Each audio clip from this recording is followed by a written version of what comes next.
I'm 11 Alive storm tracker and meteorologist Melissa Nord. There was a strong, shallow earthquake in Haiti this morning. Preliminary estimates magnitude 7.2, but the depth only 6 miles under the surface. And this is a very shallow depth. So when you have shallow earthquakes like this, those seismic waves reach the surface very quickly, and it can be more abrupt, almost like a bomb going off in terms of the shaking just out of nowhere. It doesn't take as long for those seismic waves to go through the Earth's crust and reach it to the surface, but rather it happens very abruptly, and it can be very intense shaking that you get with very shallow earthquakes such as this one. For perspective, this is kind of the location, the yellow circles of where today's main earthquake and aftershocks are versus the 2010 quake, which was closer to the capital city of Port-au-Prince. Now, why is Haiti and the island of Hispaniola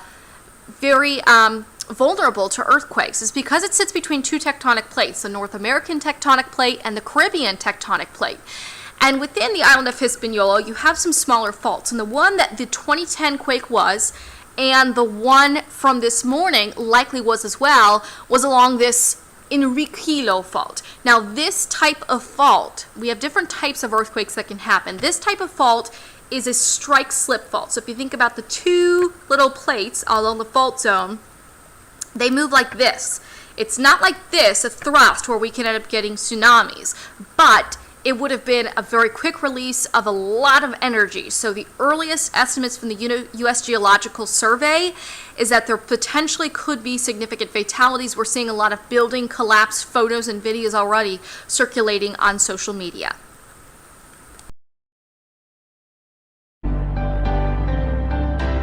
This is Real News Media TV, coverage you can trust. Please like, share, subscribe, and hit the notification bell. Select all for daily news updates.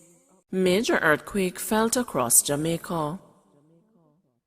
A major earthquake rattled Jamaica at approximately 7:20 a.m. on Saturday. The quake has so far been reportedly felt in Kingston and St. Andrew, St. Catherine, St. James, St. Elizabeth, St. Anne, Westmoreland, Trelawney, Manchester, and Clarendon.